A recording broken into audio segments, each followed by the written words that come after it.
Thank you so much for joining us on Sports Diary.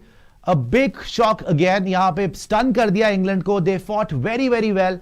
But at the end of the day, Afghanistan just too good for England, and this is the second time that they've beaten them in an ODI contest. World Cup 2023, they outlast England, right? And now again. I mean, is this a shocker for you, or were you expecting this result? कि नहीं, आपको लग रहा था कि हाँ भाई, Afghanistan upset कर सकता है इंग्लैंड को आज? Yeah, look, I think मेरे हिसाब से थोड़ा ऐसे होता है ना, जैसे दिल्ली में हार गए थे जब वर्ल्ड कप था इंडिया में, वो अभी भी चैंपियंस ट्रॉफी में जो जैसे ऑस्ट्रेलिया के खिलाफ खेले थे, वो फिर कॉन्फिडेंस थोड़ा कम हो जाता है। फिर दूसरी गेम में जब आते हो अफगानिस्तान के खिलाफ, आप सोचते हो चलो हमने 4 विकेट मिड ओवर्स में प्रेशर पूरा रखा है अफगानिस्तान के ऊपर। फिर बाद में वो नहीं निकल, वो प्लेयर को नहीं आउट कर पाए जिसने 170 स्कोर किया। एंड आई थिंक फिर बाद में आपके दिमाग में तो आता है ना दैट हम आज भी अफगानिस्तान के साथ हारेंगे। 300 प्लस रन स्कोर आज अफगानिस्तान ने किया।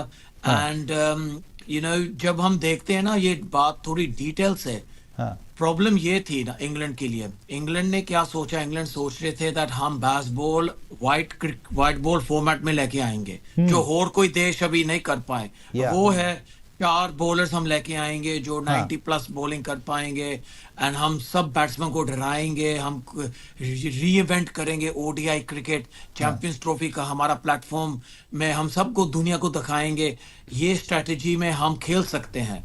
पर ये स्ट्रेटजी गलत थी, बिकॉज गलती ये थी दैट जो पिचेस हैं पाकिस्तान में, इंडिया में भी जब वो सीरीज खेली थी T20 ओडीआई की सीरीज, वो मौका था जो यंग स्पिनर्स इंग्लैंड के हैं, आपको खिलाना चाहिए, देखना चाहिए कैसे वो खेलते हैं। जैसे रियान आमिर था, उसको क्यों नहीं खिलाया? एक और सेकंड स्पिनर की जरूरत थी इंग्लैंड को। ये स्ट्रेटजी जो, हाँ वो भी थे, एंड आई थिंक जैसे रियान आमिर को चांस नहीं दिया। फिर देखो बॉलर इतने तो है fast bowler, Mark Wood, Overton, जफरा Archer, जब एक को आप बैट्समैन को मिल जाता है ना अंदाज कैसे खेलना चाहिए फास्ट बॉलर को, फिर वो जब दूसरे आते हैं ना बॉलिंग करने के लिए, वो सेम हो जाती है, अटैक बहुत वन डायमेंशनल हो जाती है। फिर पूरा प्रेशर होता है अदल रशीद के ऊपर। एंड अदल रशीद बॉलिंग तो अच्छी डाल रहा है, पर हमने भी देखा था उसके ऊपर कितना प्रेशर है। जब वो 2 विकेट लेते हैं ना, 2 से ज्यादा विकेट लेते हैं ओडीआई क्रिकेट में, इंग्लैंड का चांस होता है 70% चांस जीतने के लिए, इतना उसकी इम्पैक्ट है। एंड आज उसने 1 विकेट ली बिकॉज पिचेस हैं, आई थिंक उसको सपोर्ट चाहिए थी एक सेकंड स्पिनर की। सेकंड स्पिनर लियम लिविंगस्टन नहीं है, लियम लिविंगस्टन जैसे थर्ड स्पिनर पार्ट टाइम। फिर आप जो रूट को बॉलिंग कर रहे हैं, यही प्लानिंग गलत थी इंग्लैंड की। इंग्लैंड को एक और स्पिनर की जरूरत थी जो अदल रशीद को सपोर्ट करे। मोंटी, ये बॉलिंग आपने कम कर ली, जैसे आप बता रहे हैं 4 बॉलर आपने रखे, उसमें भी मार्क वुड की इंजर्ड थे, वो जॉफ्रा आर्चर अपना कमबैक कर रहे थे बहुत टाइम के बाद। इंग्लैंड इंडिया में भी हार के गया 3-0। But do you think they were living in a state of denial कि नहीं जी हम तो ऐसे ही खेलते हैं, हम तो बेसबॉल ही खेलेंगे? एक बैटर जिसने आपको आज बचाया है मैच के अंदर, वो आपका टेक्निकली सबसे साउंड बैटर है, जो रूट, जिसको आपने 4थे नंबर पे कर दिया आज। I mean, your best batter should always play at number 3. He was playing at 4. Butler is playing at 6. Bowling में आपके पास 5 bowler नहीं है. So, would you blame Brendan McCullum? Would you blame Josh Butler? Because they look absolutely shattered. Look, I think both of the players, Brendan McCullum and Josh Butler, I think they're both going to sit down with the ECB management team and say, why did we go the route of having 5 fast bowlers? And why didn't we have a left arm seamer playing in the team? जैसे रीस Topley है, वो IPL में भी खेला है। Sam Curran देखो, उसने भी अच्छा खेला है आईपीएल में, वो क्यों नहीं खेले? सैम करन का ये पाकिस्तान पिचों में तो सब जैसे स्किडी पिचेस है ना, उसकी बॉल ज्यादा स्टंप में हिट होगी। जो इतने लंबे फास्ट बॉलर्स होते हैं ना, स्टंप को भी नहीं इतनी बॉल हिट होती है। फिर वो बैट्समैन के लिए आसान हो जाता है बॉल को कट करना, मारना, पुल करना। मालूम हो जाता है दैट बॉल स्टंप्स में इतना कम बॉल हिट करेंगे ना। सो इस वजह से यही तो हैरान, हम सब हैरान हैं। कौन सी स्ट्रेटजी ये बनाई है? ये साउथ अफ्रीका ऑस्ट्रेलिया में था ना चैंपियंस ट्रॉफी, ये सही टीम थी। हाँ बट पाकिस्तान में सब कॉन्फिडेंस पिचेस में आपको सेकंड स्पिनर की बहुत जरूरत थी। एंड मुझको समझ नहीं आ रही है इंग्लैंड ने क्यों नहीं ऐसी स्ट्रेटजी बनाई, थोड़ा ज्यादा स्पिन फोकस हाँ। बहुत जरूरी था अच्छा इंग्लैंड मोंटी, के मैं लिए। अफगानिस्तान के बारे में पूछना चाहता हूँ। Obviously England has been a big disappointment, आज उनका टूर्नामेंट भी खत्म हो गया। But the rise of Afghanistan, मतलब उन्होंने 2023 वर्ल्ड कप में ओडीआई में उन्होंने इंग्लैंड को हराया, पाकिस्तान को हराया, श्रीलंका में हराया। 2024 टी20 वर्ल्ड कप में they played the semifinals again, they beat Australia, they beat New Zealand, और टफ फाइट दी साउथ अफ्रीका को भी। What do you think is working for the Afghans? वो Afghanistan team real threat now in the Champions Trophy? हाँ जी, absolutely. Afghanistan में जो जो खेल रहे हैं, जैसे कॉन्फिडेंस में खेलते हैं, पूरे दिल से खेलते हैं, डरते नहीं है। जो भी सिचुएशन है हम खेलेंगे, पूरा प्रेशर डालेंगे टीम के ऊपर।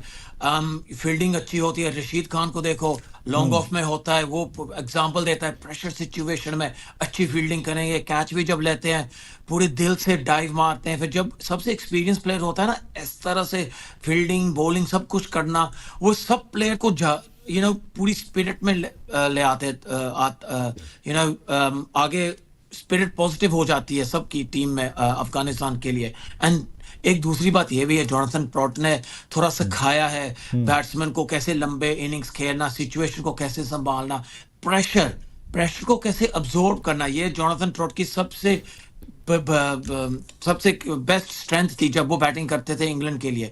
सो यही सिखाया है अफगानिस्तान बैट्समैन को, कोई रेकलेस शॉट नहीं खेलनी। जैसे हम बांग्लादेश के बैट्समैन देखते हैं, वो अच्छा सिचुएशन आ जाते हैं, फिर कोई रेकलेस शॉट खेल के आउट हो जाते हैं। हाँ। सो हमने जो राइज देखा है ना last 5 to 10 years Afghanistan cricket में, वो राइज बांग्लादेश में नहीं देखा। हाँ। एंड इसका कारण ये है बिकॉज प्लानिंग अच्छी है, दिल से खेलते हैं, डरते नहीं है। जो सिचुएशन होता है हम जो भी टीम हमारे आगे है हम खेल लेंगे।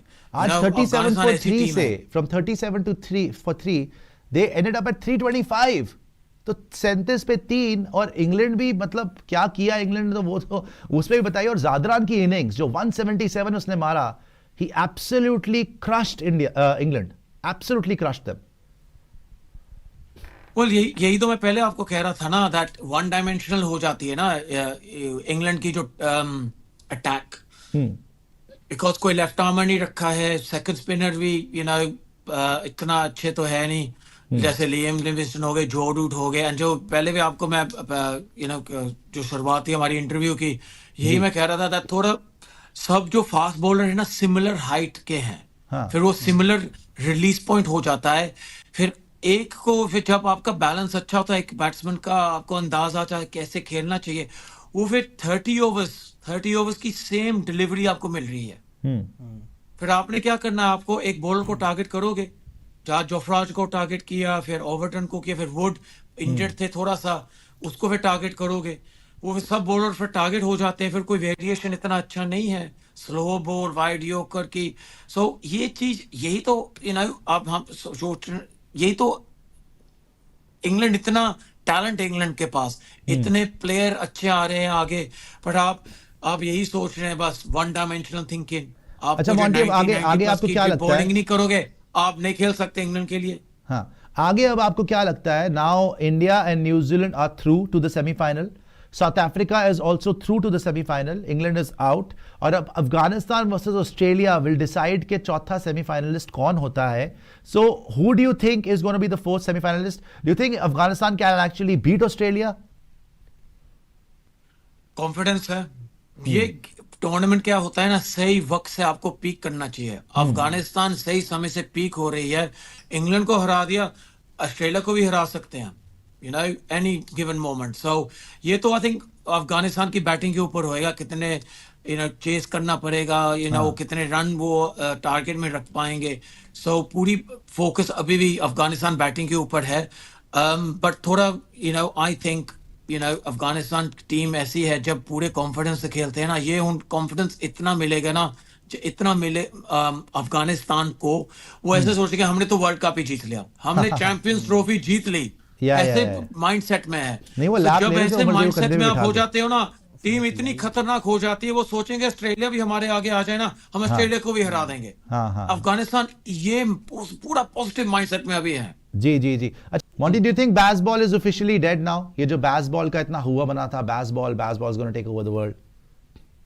वेल इंडिया में तो सब यही चाहते हैं बास्केटबॉल को हम खत्म ही कर दें, बास्केटबॉल, इंडिया का, बट आई थिंक इंग्लैंड में बास्केटबॉल है, इंग्लैंड में आई थिंक बास्केटबॉल 100% वो कंडीशंस में खेलते हैं, पर स्पिनिंग कंडीशंस, स्लो स्किडी विकेट्स जो होती है ना, वो स्ट्रेटजी आई थिंक बास्केटबॉल नहीं, कामयाबी नहीं मिली बास्केटबॉल को। सो आई थिंक इसी वजह से डिफरेंट प्लानिंग करनी थी इंग्लैंड के लिए। जब मैं पहले आपके साथ जब मैं बात की थी पहले भी, सेकंड स्पिनर की जो बहुत जरूरत थी, एंड सेकंड स्पिनर वो एक कोई लेफ्ट आर्म स्पिनर हो सकता था, maybe Rehan Ahmed, Liam Dawson है हैम्पशायर का, कितना अच्छा बैक टू बैक सीजन उसने खेले हैं, वो क्यों नहीं खेलता है,